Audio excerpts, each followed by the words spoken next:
9h, 11h. Europe 1 Culture Média. Avec Thomas Hill et la question média du jour, Thomas. Pendant des années, on a pu suivre leurs aventures dans des émissions de télé-réalité, se poursuivre sur les réseaux, dans de beaux restos à Dubaï. Mais depuis quelques temps, ces influenceurs semblent avoir plus de mal à boucler leur fin de mois et beaucoup ont même dû totalement abandonner ce business et trouver un vrai boulot. Alors, est-ce la fin de l'âge d'or des influenceurs ou est-ce que ce métier est simplement en train de se transformer? On va en parler avec nos invités. Stéphane Vogetta, bonjour. Bonjour. Vous êtes député apparenté Renaissance et rapporteur de la loi sur les influenceurs, et Karine Fernandez. Bonjour Karine. Vous êtes présidente de l'Union des métiers de l'influence et des créateurs de contenu. D'abord, Stéphane Vogetta, c'est votre loi qui est un peu responsable de la chute des revenus de beaucoup d'influenceurs. On peut le dire comme ça ou pas? Écoutez, c'était en tout cas l'objectif de la loi que de mettre fin à certaines dérives qu'on observait sur les réseaux sociaux, notamment de la part des créateurs de contenu qui s'adonnaient à ce qu'on appelle l'influence commerciale, à savoir des promotions publicitaires sur les réseaux sociaux pour leur audience. Effectivement, notre objectif, c'est de mettre fin à certaines dérives, à certains excès. Et d'après ce que l'on voit, c'est pas à moi de le constater, mais j'observe que on nous dit que effectivement certains de ces influenceurs, notamment ceux qui sont à Dubaï, ont un business en berne, des annonceurs qui les fuient.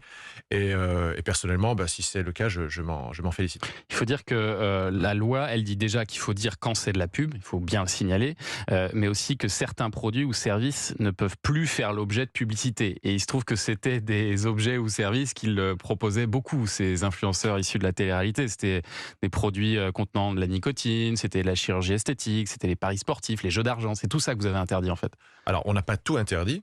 Alors d'abord, c'est vrai qu'on impose la transparence sur le caractère publicitaire des contenus et aussi sur la réalité des images que l'on montre à notre audience. Si vous utilisez une image transformée de votre visage ou de votre corps pour faire une publicité, vous devez dire image transformée.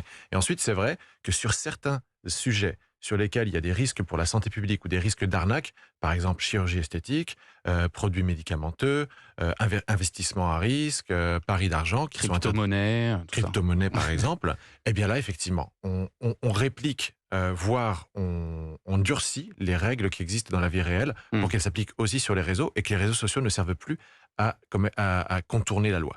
Et alors pour vous, Karine Fernandez, il faut bien faire la différence entre les influenceurs créateurs de contenu, comme Squeezie par exemple, le plus connu, et les influenceurs issus de la télé-réalité. Pour vous, c'est pas du tout la même chose. Non, c'est pas du tout la même chose. Après, ce qui est positif, c'est que déjà là, vous faites la distinction en présentant le sujet, vous expliquez influenceurs issus de la télé-réalité, donc ceux qui ont été nommés, entre guillemets, influ-voleurs pendant toute cette débâcle sur les médias, et les créateurs de contenu, dont c'est vraiment un métier qui collabore avec les plus grands groupes, tout comme des petites marques, mais ça n'a absolument rien à voir avec ce qu'on a vu du côté de la télé-réalité. Maintenant, je me félicite comme vous que depuis, avec un battage médiatique sans cesse sur le sujet, ces personnes-là ont beaucoup de mal à travailler, je pense, aujourd'hui. Les gens sont conscients maintenant, arrivent à identifier les arnaques, ne se font plus avoir, et donc du coup, ça met à mal leur business. Maintenant, je pense que ces faits-là, qui leur étaient reprochés, étaient déjà répréhensibles avant la loi.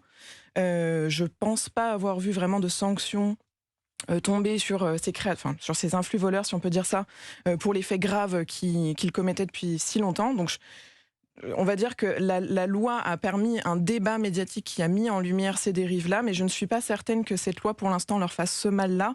C'est plutôt le secteur le plus responsable qui a un petit peu de mal, parce qu'ils ont tellement peur de mal faire qu'ils sont tous bloqués. Et puis c'est vrai que c'est aussi peut-être parce que la télé-réalité fonctionne moins bien désormais que ça devient plus compliqué pour eux. On va voir en tout cas comment le métier d'influenceur tente de redorer son image. On revient dans 2 minutes sur Europe 1. Europe 1. Culture Média sur Europe 1, Thomas Hill avec Frédéric Lopez qui est toujours avec nous. Et la suite de la question média du jour, est-ce la fin de l'âge d'or de l'influence? On est avec Stéphane Vogetta, député apparenté Renaissance et rapporteur de la loi sur les influenceurs, et Karine Fernandez, présidente de la nouvelle Union des métiers de l'influence et des créateurs de contenu.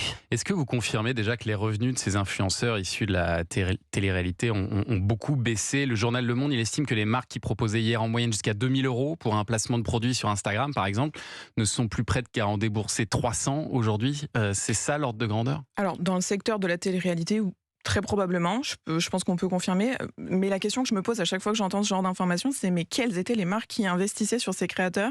Vraiment, il n'y a aucune marque à proprement parler que je connais. Une marque qu'on connaît tous. Vraiment, c'était avant tout des marques qu'ils construisaient eux-mêmes ou qui étaient construites un petit peu dans des conditions pas très très clean et qui étaient promus donc souvent du dropshipping, donc qu'on connaît pas en fait. Donc je sais pas. Et finalement, vous disiez juste avant la pause, Karine Fernandez, que ça n'avait peut-être pas changé grand-chose, cette loi. Stéphane Vogetta, est-ce qu'elle a été vraiment utile, cette loi ? Je pense qu'une de ses grandes vertus a été qu'effectivement, elle a créé un débat médiatique. Et il y a eu vraiment une pédagogie qui s'est faite autour des règles qui s'appliquent et qui devraient s'appliquer autour de l'influence commerciale, autour de l'activité des influenceurs, des créateurs de contenu en général, mais en particulier des influenceurs qui ont envie d'être actifs sur les contenus liés au physique, à la chirurgie, à l'argent, aux jeux, etc. Et je pense que clairement, on a vu des effets qui...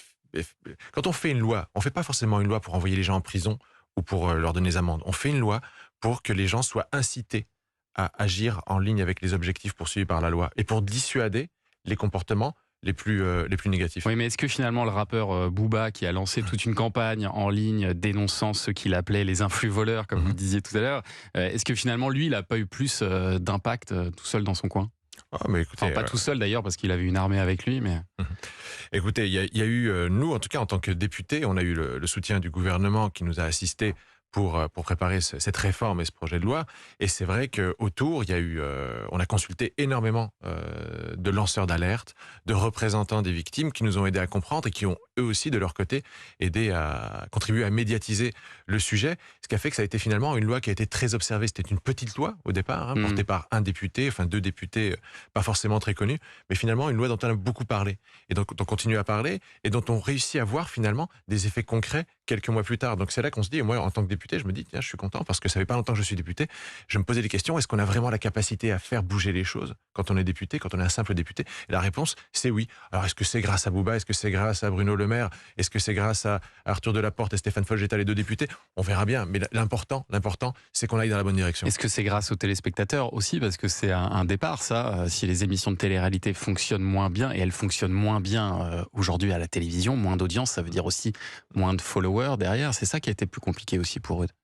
Je pense que oui, c'est un cumul entre la mauvaise image au global du secteur télé-réalité, etc., et qui fait que les gens se lassent aussi. Puis on est loin en fait de ce qu'on a connu dans la télé-réalité où c'était voilà des réactions un peu plus spontanées et là on était sur des candidats qui revenaient en boucle et qui vivaient de leur notoriété par le clash et par les choses un petit peu controversées. Donc forcément, ça passait aussi par leur manière de collaborer et c'est pour ça que ça avait amené là. Mais je rappelle que c'est une extrême minorité du secteur de l'influence. Et alors vous avez adopté justement au sein de votre union des métiers de l'influence une charte des bonnes pratiques.